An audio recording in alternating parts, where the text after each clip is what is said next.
ทุกคนเอ้ยทุกคนเอ้ยทุกคนเอ้ยทุกคนเอ้ยทุกคนเอ้ย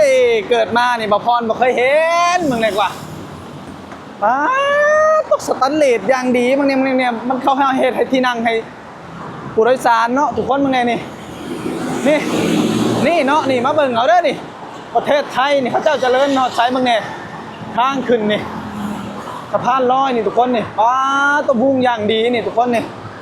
เบิ่งแน่นี่ว้าวนี่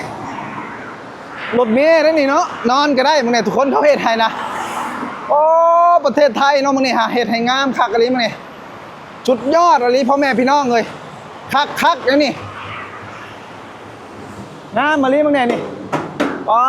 สแตนเลสเล็กอย่างดีเนาะประเทศไทยนี่แหละประเทศที่เจริญมึงเนี่ยทุกคนข้างบนนี่กันน้ำนั่งนี่ฝนตกไม่ต้องย่านรุ่นนี่นะตกลงมาโลดฝนนะนี่เนาะทุกคนเนาะแบบรถมาจอดเขาเจ้าก็เดินขึ้นสะพานฝ่ามไปฝั่งนั่นเลยโอ้นี่เนาะประเทศเขาเจ้าเนาะพัฒนาแห้งอะไรได้ว้านี่มาเบิ่งเด้อพ่อแม่พี่น้องนี่บ่พรจะพายางขึ้นเบิ่งนี่ป้าทุกคนมึงแน่นี่ราวบันไดนี่เป็นสแตนเลสอย่างดีเนาะใช้งานระดับชาวปียังบ่หักบ่พังทุกคนเลยเบิ่งเลยนี่เขามุ้งขักอะไรล้อนี่เป็นอลูมิเนียมอย่างดีทุกคนเอ้ยเนาะมันดอกบันไดเขาเจ้าก็เฮ็ดขักอะไรทุกคนเลยโอ้ยเนาะนี่เนาะประเทศไทยเนาะคำว่าไทยแลนด์นี่ของแท้อะไรได้พ่อแม่พี่น้องเฮ้ยเบิ่งเนี่ยทุกคนเบิ่งเนี่ยบ้านเมืองเพิ่นข้างในมีรปภยามมีได้ทุกคนเลยนะเนาะว้าอลังการงานสร้างอะไรทุกคนเบิ่งแน่นี่เด้อสะพานลอยประเทศไทยเด้อไปบ่เคยรู้เคยเห็นมาเบิ่งเด้อพ่อแม่พี่น้องเด้อนี่บ่พรมารีวิวให้เบิ่งเนี่ยของแท้ของจริงเนาะสแตนเลสเนาะปูนแบบเป็นตันๆเลยทุกคนเลยมึงเนี่ย100 ปียังบ่ฮักบ่พังแบบนี้นะสะพานลอยอยู่ประเทศไทยนี่นอนได้สบายเลยทุกคนเอ้ยสะอาดสะอ้างนี่บ่ต้องย่านฝนตกเนาะเย็นสบายสุดยอดอะไรทุกคนเลยป้ามึงเนี่ยเนาะประเทศเพิ่นนี่เขาบ่ถิ่มขยะไปทั่วทีปเนาะมึงเนี่ยค่ะทางนี่มันสะอาดได้ขนาดสะพานลอยบ่มีเศษขยะบ่มีถุงเก่าที่เขาถิ่มได้เนาะทุกคนเบิ่งเอาเด้อพ่อแม่พี่น้องนี่ความแตกต่างบ้านเมืองเพิ่นเนาะเบิ่งนี่เฮ็ดสะพานลอยขวามไปฝั่งนั้นแล้วก็เขาเจ้าสิเอาร้านเซเว่นมาตั้งอยู่นี่ทุกคนเห็นบ่โอ้งามแฮงทุกคนเอ้ยเบิ่งเนี่ยค่ะคักอะไรเนาะนี่ในเซเว่นนี่มีฮอตตู้กดเงิน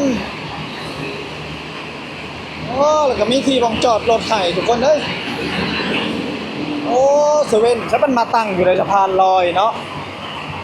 เบิ่งเนี่ยรถแล่นลงมาตึดเนี่ยบางทางนี่4 เลนบ่ได้ทุกคนเด้นี่ตกเบิ่งข้างบนเนี่ยบางนี่เสาใหญ่ๆนี่งบจักตื้อจักล้านนี่เนาะพระเจ้าสร้างไปจากไหนนี่ประเทศไทยเจริญแฮงเบิ่งเอาพ่อแม่พี่น้องเอ้ยผู้บ่พรสิซูมให้เบิ่งเห็นบ่ไกลๆมีทางกลับรถได้วิศวกรประเทศไทยเนี่ยเขาฉลาดได้ทุกคนเนาะรถแล่นกลับยากเนี่ยเขาเฮ็ดสะพานยกระดับขึ้นโอ้นี่โหคิดคนไทยเนี่ยดีขนาดเนาะวิศวกรเขาเก่งหมดทุกคนปานนั้นว่าคุณขแม่บอกว่าประเทศเพิ่นเจริญกับไทยว่าจะไปเอาคำคิดหยังมาเว้าเนาะในอาเซียนนี่ไทยเนี่ยรัก1เลยทุกคนเอ้ย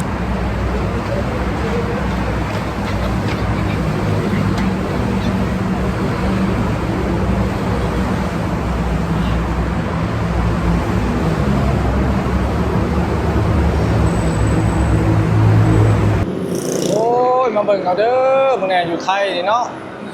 ประเทศบ้านเมืองเพิ่นสร้างนี่งามขนาดเด้อทุกคนผูกทางใหญ่ๆข้างบนนะค่อยทาง2-3 เลนได้ข้างบนแลนผูกตัวเบิ่งเสานะประเทศไทยมาถึงขนาดนี้แล้วได้ทุกคนเด้มาเบิ่งเอาเด้อพี่น้องทางฝั่งลาวเอาเด้อมาเบิ่งในประเทศไทยนี่มันไปฮอดไสแล้วนี่ผูกทางผูกแลนจักเท่าไรกิโลนี่ทุกคนต้นแกงคูนนี่เนาะมันใหญ่ค่ะแค่ทุกคนตาตัว ต้นแกงคูนอยู่บ้านนี่เนาะข่อยคิดเห็นนายโทษข่อยเด้เนาะแม่ของแม่ข่อยนะทุกคนตอนสมัยยังน้อยเนาะเพิ่น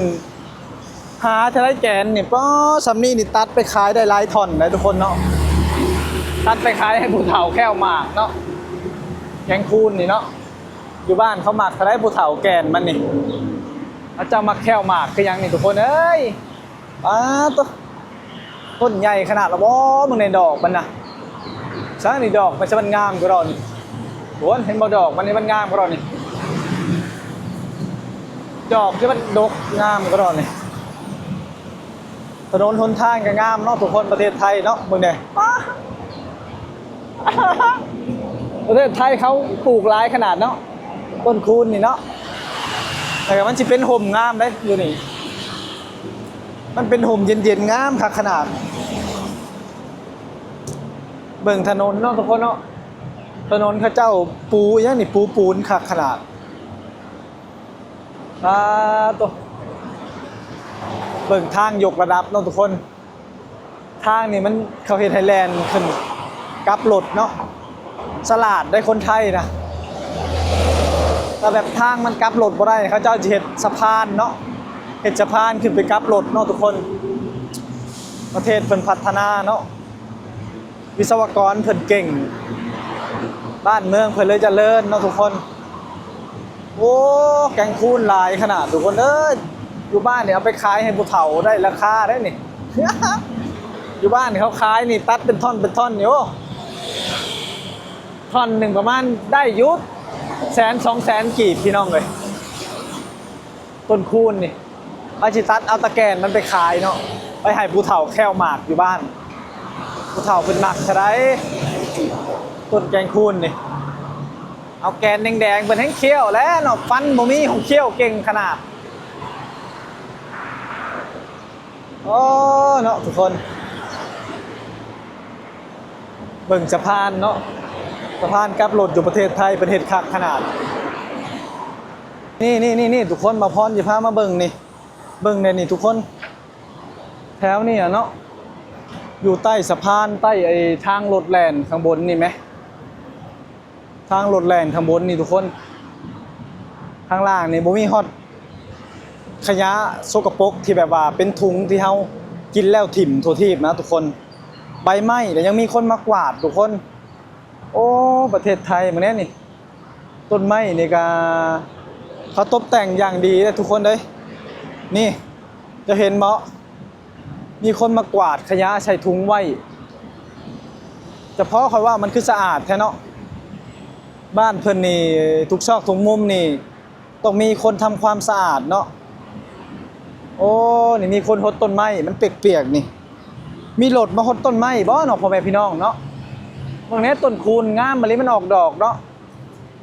สมกับเขาเจ้าว่าต้นไม้คู่บ้านคู่เมืองอะไรเนาะทุกที่นี่เขาเจ้าสิปลูกต้นคูนเนาะทุกคนต้นนี่เห็นบ่ถนนนี่แปลว่ามีคนย่างยังเด็กๆหน่อยนี่เขาเจ้าสิเอาปูนอย่างมาเทใส่รถได้นี่เบิ่งเนี่ยทุกคนต้นคูนใหญ่นี่เนาะมีอายุประมาณ20-30 ปีต้นนี่ใหญ่คักขนาดต้นนี่มันมีน้ำคลองอีกเนาะทุกคนน้ำคลองอยู่ไทยนี่เพิ่นสิเฮ็ดเทขอบเทหยังข้างในเนาะทุกคนเนาะโอ้เมืองนี่สมาเฮ็ดคักแท้เป็นขอบปูนทุกคนเป็นขอบปูนมีปลาด้วยนี่เนาะมีปลาน้ำบ่อนี่ในหนองในคลองนี่น่าจะมีแหละทุกคนเด้โอ้คนมักต้นคูนแห้งอะไรเนาะอยู่บ้านนี่หาเบิ่งบ่ค่อยสิมีแล้วต้นคูนนี่เนาะเพราะว่าชนมากนะเป็นหยังจึงบ่มีต้นคูนอยู่บ้านข่อยเพราะว่าต้นใหญ่ซำนี้น่ะบ่เหลือหรอกทุกคนเด้เขาตัดถิ่มเนาะบ่แม่นตัดถิ่มดอกเขาตัดเอาแกนมันนี่ไปขายอยู่ตลาดเมื่อแล้วเพราะว่าใหญ่ๆซำนี้นี่แกนหนึ่งนี่โอ้หลายแสนกีบเนาะทุกคนบ่ค่อยมีแล้วอยู่บ้านแล้วต้นคูนมีแกนนี่เขาตัดเอาเบิดตัดเอาไปขายเบิดทุกคนเลยโอ้อยู่ไทยนี่เขาอนุรักษ์เนาะต้นคูนเนาะเขาจะสิปลูกตามถนนเนาะหนทางนี่มันจะออกดอกส่งเทศกาลสงกรานต์นี่ค่อยมาประเทศไทยค่อยสะออนได้สะออนต้นคูนเนาะทุกคนเนาะดอกมันงามเนาะเฉพาะคนไทยเพิ่นจังมาเม่นว่า บ่าวพรต้นคูนนี่มันเป็นต้นไม้คู่บ้านคู่เมืองเนาะโอ้เนาะแม่นคือเพิ่นเว้าเลยได้นี่ทุกคนโอ้ข่อยเห็นเลยบ่าวพรเห็นเลยเห็นคนทำความสะอาดอีกเลยเดี๋ยวบ่าวพรสิถ่ายให้เบิ่งเนาะเฉพาะประเทศไทยเนาะทุกคนเนาะน้ำไหลไฟสว่างคักอะลีได้นี่บ่าวพรชัยเบิ่งมีคนมาตกแต่งต้นไม้อีกทุกคน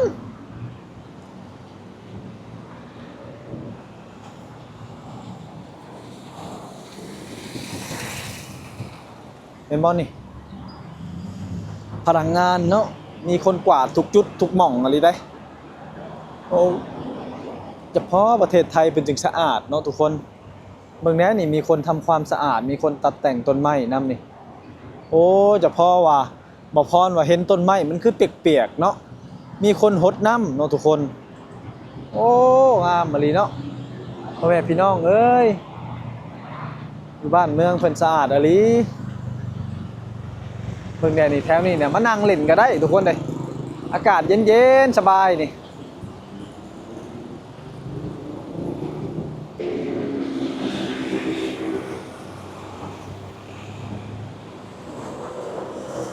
ถ้าว่าบริเวณนี้เนาะทุกคนเนาะว่าวคักอะนะถ้าบ่พรอยู่แถวนี้นะ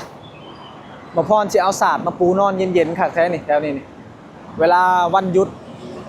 หรือว่าถ้าเป็นคนกรุงเทพเนาะอยู่ใกล้แถวนี้นะเอาศาสตร์มาปูนอนเย็นๆคักขนาดได้นี่ เขากวาดตลอดเนาะทุกคนกวาดตลอดโอ้มีต้นไม้ตกแต่งไว้นี่งามมาเลยเนาะทุกคนเนาะคลิปนี้กับบ่มีหยังหลายเนาะบ่พรขอจบเป็นเพียงเท่านี้เนาะทุกคนเนาะเข้ามาแล้วก็ฝากกดไลค์ให้บ่พรนี่เด้อทุกคนเด้อ